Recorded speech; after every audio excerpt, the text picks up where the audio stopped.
Good morning, everyone. Saturday, we sent a video out, just an update on life. And I'm humbled and honored at the response. Hundreds and hundreds of views, Facebook messages and likes and shares. And listen, guys, thank you for just loving me. If you don't know, I've walked away from my last ministry job. I'm starting a new organization focused on pastors and leaders. Statistically, it's scary. Just today, I just saw 46% of pastors 45 and below would consider and are considering leaving the ministry. That's half.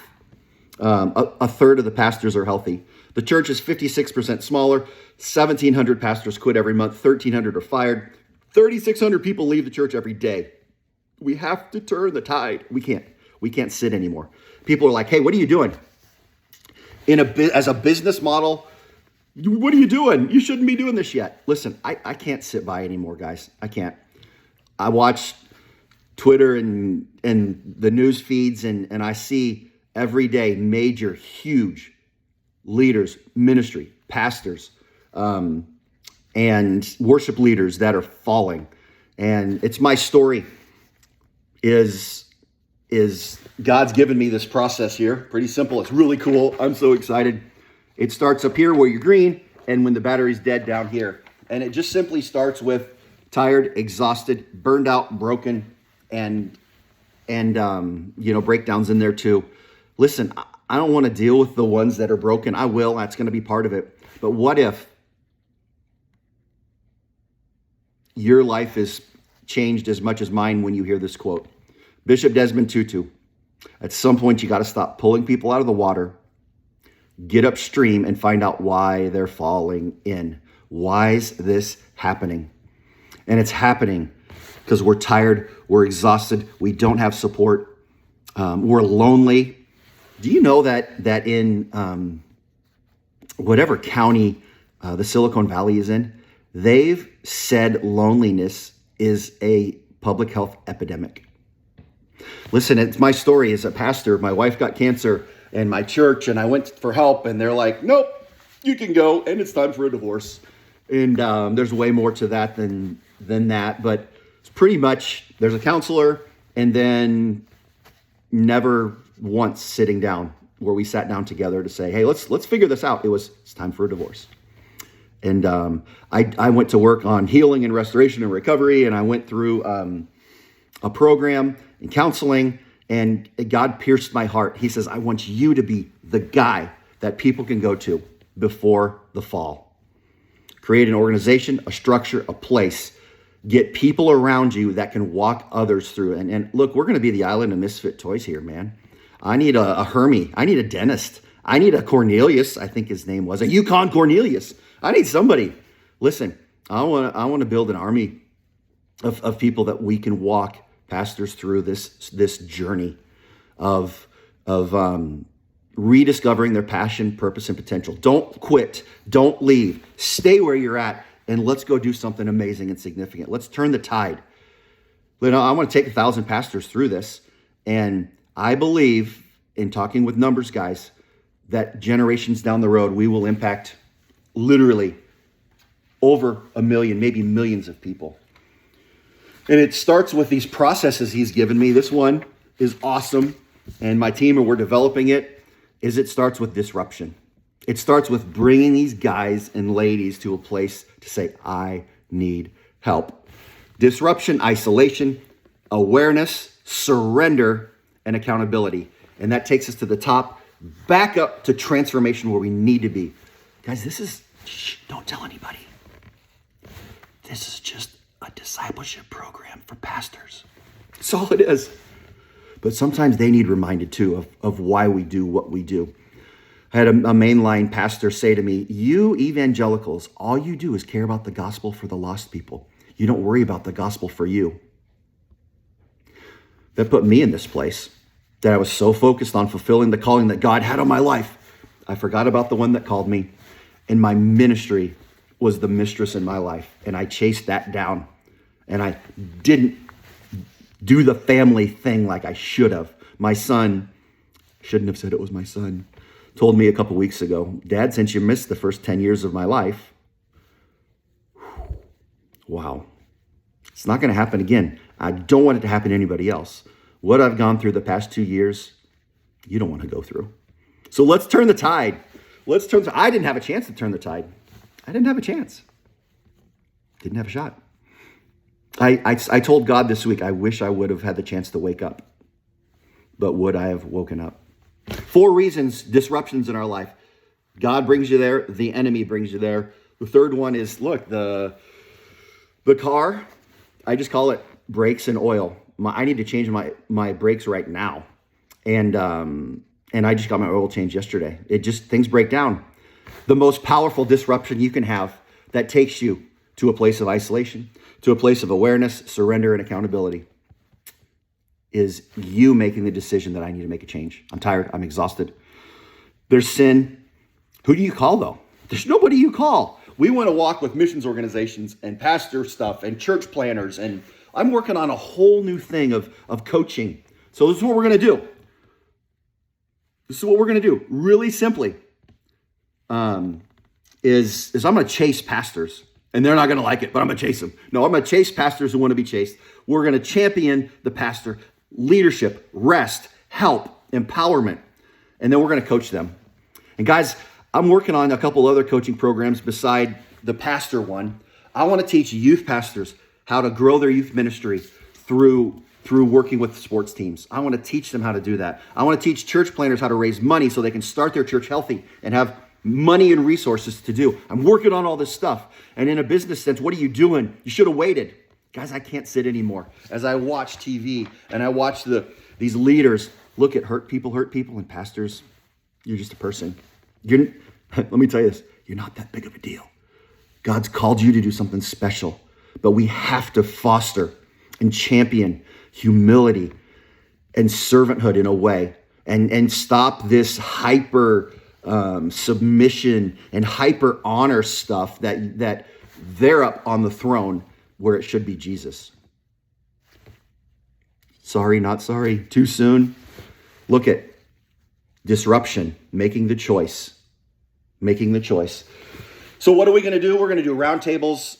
I'm talking with the organization that walked me through my journey to wholeness, an intensive, followed up with collaborating with teams and staff and board and family on what to do after the intensive, working on a coaching program that is amazing. I'm taking my Dale Carnegie. I'm an award-winning trainer with Dale Carnegie. I was regional trainer of the year 2 different times.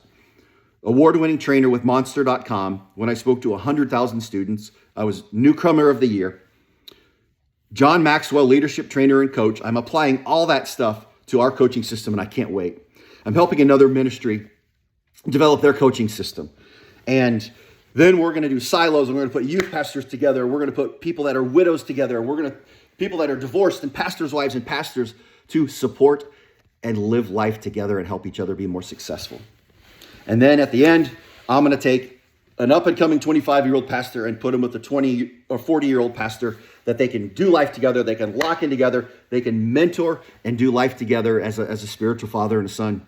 And then the same with pastors' wives and younger up-and-coming ladies. Look at this is what we're going to do. Here's the thing in the past week since I've put this out there, guys, today I've got a call with a pastor's brother of a pastor from the East Coast. A couple calls from Minnesota, a call from Michigan from somebody that said, I saw your video. I want to support you. We're going to send you a check every month. I got just this week, a guy that's going to give $500 a month because I believe in pastors and I want to help you. And guys, I am literally getting missionary from Belize and Dominican Republic saying, will you come and help us? This is crazy. This is the power of social media. I've been posting videos and TikToks, and I've got a coach that's saying that's where it's at. You do these 30-second to 1-minute reels, and I don't like it, and it's not fun. But that's where this is coming. I had a pastor from Nebraska message me. I've been doing this 30 years, and I'm stuck. Will you help me? Guys, this morning, give me a minute. I had a message on Instagram.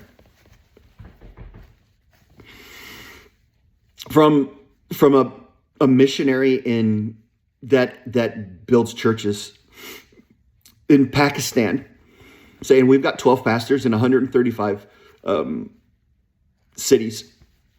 I love what you're doing. I want to find out more about it.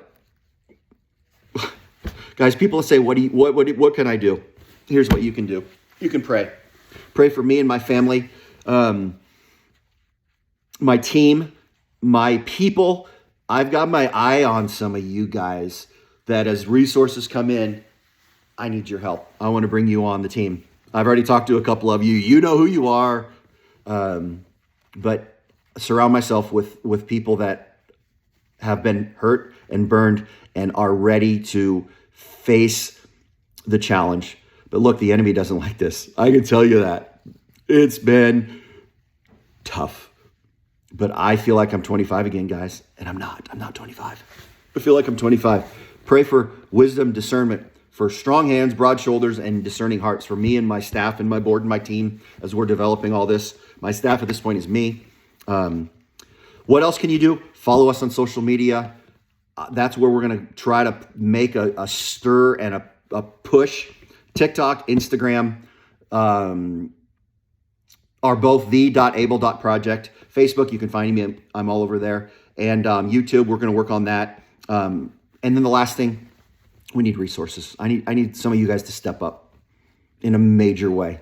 I want to take 1,000 pastors through this, and I think it can impact a couple million. I've heard 1 to 10 million people 3 generations down the road. When youth pastors are led well, because healthy pastors are leading healthy teams, and healthy churches are growing. The average church is 56% smaller than it was in 2024. 3,600 people leave the church every day. We have to turn the tide.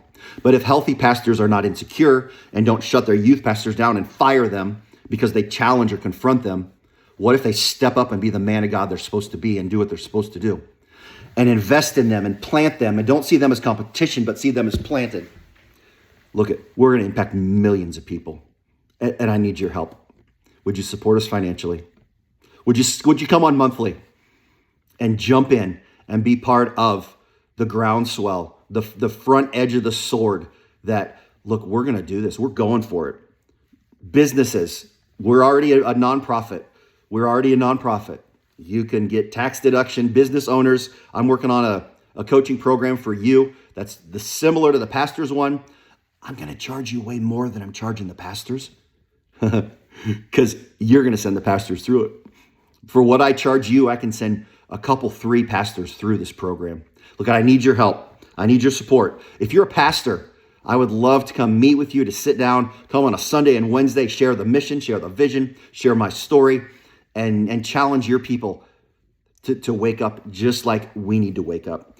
Will you support us? Go to theableproject.com and it's right there, top right corner. Click on the button. You can do check. You can do credit card. You can do monthly donation. I challenge you guys to step up. And there's no better investment we can make into the church in America than in the future pastors and leaders that are struggling, that need help. But I don't want to help them when they're broken. I want to get before. I want to get upstream. Will you jump in? Will you be part of the solution? And let's not be part of the problem anymore. Check out the Abel Project everywhere and jump on and support us. Thank you guys, and let's go.